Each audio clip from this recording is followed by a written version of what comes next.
In this video, I'll show you how to change Facebook page name. Ensure you subscribe and turn on the bell notification to this channel for lots of educational guidance and contents like this.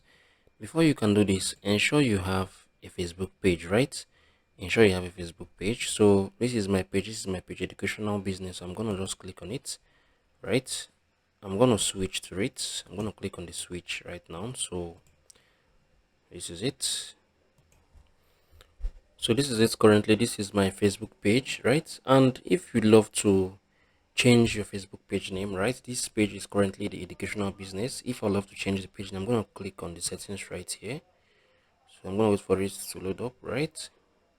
I'm doing this from my PC, so this is going to be easier for you, right? So if you want to do it on your PC. So you can see the page setup right here. Click on the page setup. Once you click on it, you're going to see the name, right? Click on the name. Right here, you're going to see general page settings, name, educational business. So click on the edit, right? You can come on here and select